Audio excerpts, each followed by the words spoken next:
Hola, estás en un nuevo tutorial del set de Philosophy. Este vídeo pertenece al tema Fundamentos filosóficos del Estado en el apartado Concepciones de Estado y trata sobre diferentes modelos de Estado propuestos por filósofos de épocas históricas diferentes. Veremos en qué consiste la democracia de Pericles, el modelo de Estado propuesto por la República, obra de Platón. En la Edad Moderna veremos el parlamentarismo de Locke, el concepto de paz perpetua según Kant y terminaremos con un filósofo de la Edad Contemporánea, Carlos Marx, y su modelo de Estado comunista. Comenzaré con el modelo de Estado propuesto en Atenas durante los siglos 6 y 5 a.C. La época de mayor esplendor de la cultura griega se conoce como el siglo de Pericles. Veamos en qué consiste la democracia que propuso Pericles. Como agradecimiento a los ciudadanos que lucharon junto al ejército griego para vencer a los persas, Pericles crea la democracia. Esta democracia era una democracia directa, puesto que los ciudadanos, sin intermediarios, sin representantes, ellos mismos elegían las leyes de la polis. Ahora bien, el sufragio, o sea, el derecho a voto, era restringido, puesto que solo podían votar los hombres libres nacidos en Atenas, por lo cual mujeres, esclavos y extranjeros estaban excluidos de la vida política. Estas dos características, la 2 y la 3, son bastante diferentes con las democracias actuales, porque en los países más desarrollados las democracias son representativas, es decir, los ciudadanos no votan directamente las leyes del Estado, sino que las proponen y las votan los representantes de los diferentes partidos políticos, y el sufragio es universal, o sea, cualquier mayor de edad nacionalizado en el Estado tiene derecho a voto. Otras características de la democracia ateniense es que los ciudadanos que no estaban muy formados en cuanto a educación, dominio del lenguaje, fácilmente caían en manos eran manipulados por los demagogos, que controlaban bastante bien el uso de las falacias, gracias a la ayuda de los sofistas sabios extranjeros que vendían sus conocimientos para ayudar a triunfar en política o en los tribunales a aquel ciudadano ateniense que así lo quisiera. En este contexto social y político, en este ambiente cultural, triunfó la oratoria, o sea, el arte de saber hablar en público, en la que los maestros sofistas destacaban, y también las teorías sofistas del relativismo y el convencionalismo, esto es, las tradiciones, las leyes, todo es absolutamente cuestionable y fruto del consenso, es decir, del acuerdo entre los ciudadanos, un acuerdo que puede ser siempre revisable y que se puede modificar. Finalmente, como la mayoría de los votantes no estaban bien formados en política, no eran personas con una educación muy fuerte, se fue propagando una ola de corrupción política, o sea, de personas que sabían captar muy bien votos y comprar voluntades. Esta corrupción política fue una de las causas de la condena a muerte de Sócrates. Era un libre pensador molesto para este tipo de políticos, para los gobernantes que detentaban el poder en ese entonces, y fue acusado falsamente de introducir nuevos ídolos, crear una secta y corromper a los jóvenes. Como reacción a la trágica muerte de su maestro, su discípulo Platón escribe la obra titulada República, un diálogo en el que plantea un modelo ideal de Estado, un Estado justo, donde cree haber encontrado la fórmula contra la corrupción política. El modelo de Estado que propone Platón tiene una estructura piramidal, donde la base la formarían los productores, en el medio estaría el grupo de los guardianes y dirigiendo la sociedad del Estado estarían los filósofos o filósofas gobernantes. En la escuela, los niños y las niñas son seleccionados según sus capacidades y según las necesidades del Estado para formar parte de alguno de estos tres grupos sociales que el autor los define como el grupo de bronce, de plata y de oro. Cada grupo social es formado especialmente para la función que tiene que desempeñar. Los productores, pues realizar el trabajo manual y abastecer a la polis. Si cumplen con esta función, van a destacar por su templanza. La función de los guardianes es la de proteger y defender a los miembros de la polis. Y la virtud que les caracteriza es la fortaleza o la valentía. Los guardianes se caracterizan por su forma física, sus condiciones físicas y también por su inteligencia. Y entre estos, los más inteligentes van a ser formados especialmente una enseñanza mucho más larga, que dura mucho más años, para gobernar el Estado. Platón fue avanzado para su época, reconociendo que tanto una mujer como un hombre podían dirigir perfectamente un Estado, siendo convenientemente preparados para ellos. Pues bien, este modelo de Estado ideal de Platón se reconoce como una utopía porque considera que la buena armonía entre la gente, los miembros del Estado, y la justicia, con mayúsculas, va a imperar siempre que cada persona cumpla con la función que el Estado le ha encomendado, la función para la que ha sido especialmente preparado. Otra característica del Estado platónico es el comunismo entre los grupos sociales superiores, que son los guardianes y los gobernantes.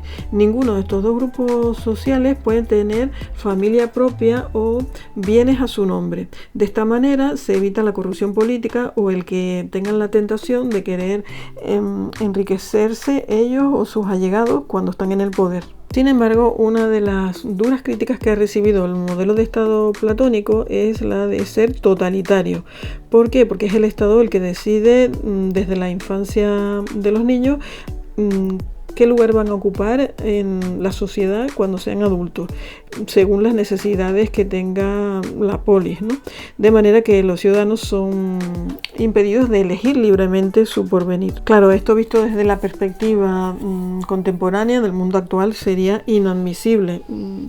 Quitar a cada persona el derecho a decidir libremente sobre su vida. No obstante, el modelo de sociedad piramidal propuesto por Platón se mantuvo vigente durante toda la Edad Media, en un modelo económico, social y político conocido como feudalismo. Así que con esto llegamos a la Edad Moderna, que comprende los siglos que van desde el siglo XVI hasta el siglo XVIII, conocido también como el siglo de la Ilustración. En el siglo XVII aparece el filósofo empirista inglés John Locke, que propone un modelo de Estado basado en la democracia representativa. Vamos a ver sus características. Recuerda que John Locke es uno de los filósofos llamados contractualistas, es decir, que está a favor de la existencia del Estado.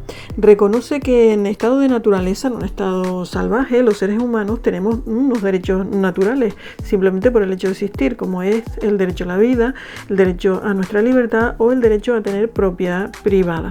Pero ¿qué sucede? Que en estado de naturaleza se impone la ley del más fuerte, la ley de la selva, y muchas veces estos derechos son conculcados, es decir, se pierden. Entonces, ¿qué ideó el ser humano? Pues un contrato, un pacto entre individuos, un contrato social para salir de este estado de naturaleza y mantener estos derechos naturales. ¿En qué consiste este contrato social? En que los seres humanos ceden sus derechos a una figura, a unos representantes, a sus gobernantes. Y esa concesión es para que estos, los gobernantes, garanticen la protección de los derechos naturales. Este contrato, desde el punto de vista de Locke, es un contrato temporal, irrevocable. Es decir, si los gobernantes no cumplen con su función, los individuos no tienen por qué seguir obedeciendo al gobernante. La propuesta de Estado de Locke incluye un parlamento en el que los representantes de los ciudadanos son los que elaboran las leyes y las votan o las aprueban. Además, el parlamento va a controlar el poder de quien gobierne, del jefe del Estado. ¿Cómo lo hace? Pues dividiendo el poder en tres partes: poder legislativo, ejecutivo y federativo. Esta idea de la división de poderes fue retomada en el siglo XVIII, un siglo después, por el filósofo francés Montesquieu. Vamos a ver cada uno de estos poderes según Locke. El poder legislativo es el más importante porque es elegido por los ciudadanos y tiene la misión de no solo hacer las leyes, sino también incluye en el modelo de Locke, en el modelo de Estado, al poder judicial. El poder legislativo tiene que elaborar leyes, proponer leyes, pensando siempre en el bien común, en el bien de la ciudadanía, respetando la libertad y la igualdad de todos los ciudadanos y respetando también la propiedad privada. El segundo poder se llama poder ejecutivo y es el que hace cumplir las leyes. Esta es la función propia del jefe del gobierno o del gabinete de gobierno. Este poder también está sometido a las leyes, tiene que responder ante ellas, salvo casos excepcionales, que explicaré luego. Y el tercer poder es el llamado federativo, que es el que se encarga del comercio, la seguridad del Estado y las relaciones diplomáticas, las relaciones exteriores de un Estado, para buscar alianza o, si fuera necesario, declarar la guerra. Veamos ahora las causas de rebelión, las causas en las que está justificado que el pueblo desobedezca al Estado o pida la disolución del gobierno. Las tres causas principales se resumen en que los gobernantes no están cumpliendo con su objetivo, no están respetando los derechos naturales de los individuos, o bien porque han caído en manos de un Estado enemigo, o bien porque el Ejecutivo es incapaz de hacer cumplir las leyes, de mantener el orden, o bien porque tanto el Legislativo como el Ejecutivo no cumplen con lo que es la función que les compete. La función de estos poderes, recuerda, es el Legislativo, pues hacer leyes para proteger los derechos naturales de los individuos y leyes que vayan en beneficio de la ciudadanía, y el Poder Ejecutivo, su misión es mantener el orden y hacer cumplir las leyes que se han aprobado por los representantes políticos de los ciudadanos. Las ideas del parlamentarismo de Locke han llegado a nuestros días. Vamos a ver qué sucedió en el siglo posterior. El siglo de la Ilustración, el siglo XVIII, época a la que pertenece el filósofo alemán Immanuel Kant, autor del texto La paz perpetua. Veamos en qué consiste su propuesta. Esta obra propone un marco jurídico legal para facilitar la paz en los estados y entre los estados. Para ello, parte del principio de declarar como ilegal las guerras, cualquier tipo de guerra. El texto se divide en dos partes o dos secciones. En la primera argumenta porque es necesario que desaparezcan los ejércitos, es necesario que se prohíba que un estado pueda comprar o sobornar a otro, y también que se prohíban estrategias como, por ejemplo, contratar asesinos a sueldo, incitar a la traición, romper pactos. Veamos ahora en qué consiste la segunda sección y los tres artículos que contiene. El primer artículo es la Constitución Republicana.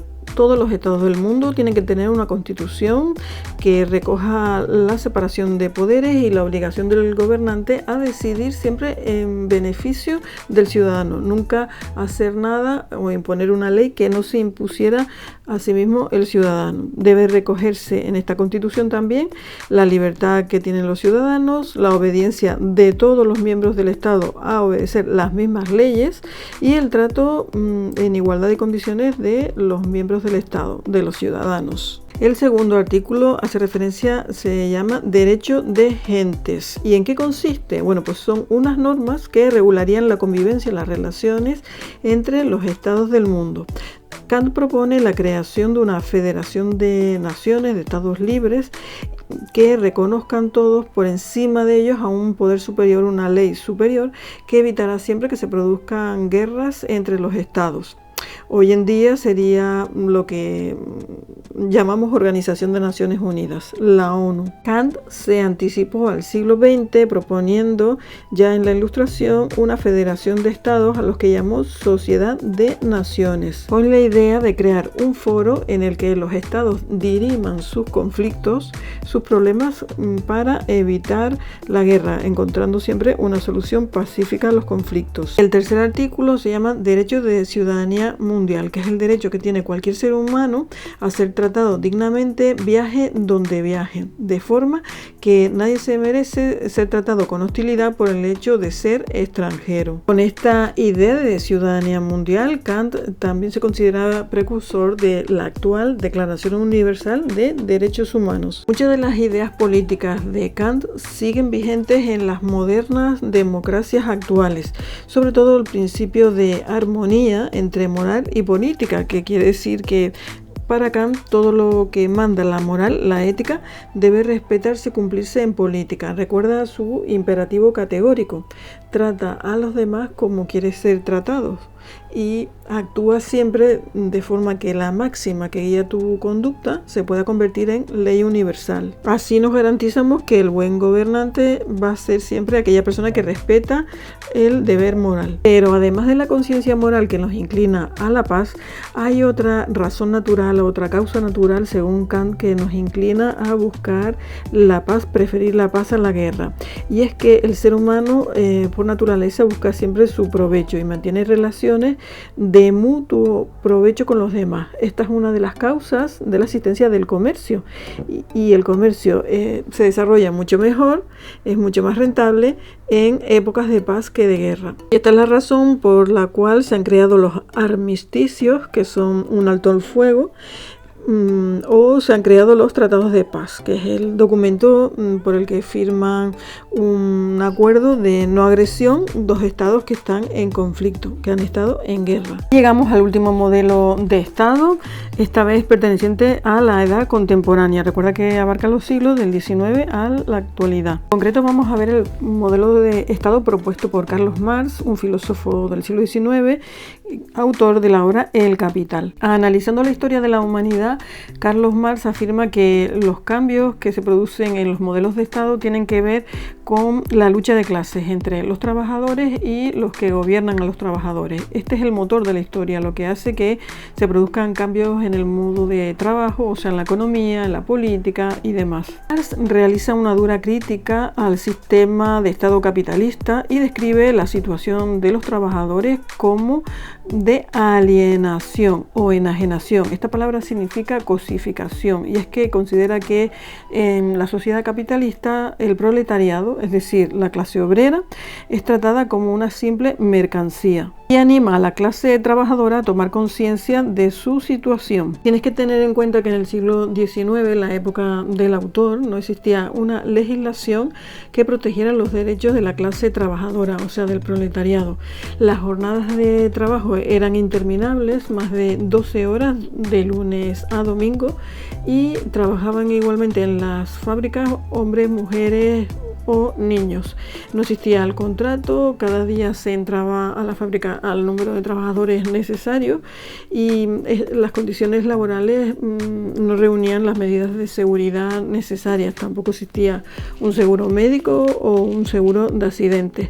El salario mínimo lo estipulaba el capitalista, o sea, el empresario, según le parecía o según la ley de oferta y demanda. Es decir, a mucha cantidad de trabajadores buscando empleo, pues el sueldo que les pagaba era una cosa mínima. En cualquier caso, los trabajadores no podían acogerse a ninguna ley y no podían demandar a los explotadores capitalistas. Ante tal situación que vive el proletariado, el autor anima a los obreros a organizarse en sindicatos y escribe el discurso inaugural de la primera internacional, el primer sindicato a nivel mundial.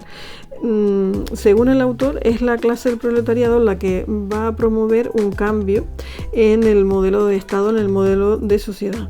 El proletariado, una vez que toma conciencia de su situación, se organiza, toma el poder y entonces instaura una dictadura para poder abolir, prohibir la propiedad privada de los medios de producción. De esta manera, una vez que los trabajadores sean los propietarios de las maquinarias, las fábricas, todo lo que se necesita para producir mercancía, o sea, los medios de producción, pues entonces se instaurará un comunismo, o sea, después de la dictadura viene el comunismo, de manera que cada persona va a recibir, va a obtener de su trabajo, pues según su capacidad para trabajar y según sus necesidades. Es decir, que el Estado facilita todos los medios para trabajar, los medios de producción, y luego cada persona pues va a llegar tan lejos en su vida personal como esté dispuesto a trabajar. De esta forma se acaba con la explotación del hombre por el hombre, que es lo que ha ocurrido a lo largo de la historia. Para terminar, una de las críticas más importantes que se hace al modelo de Estado propuesto por Marx, y es que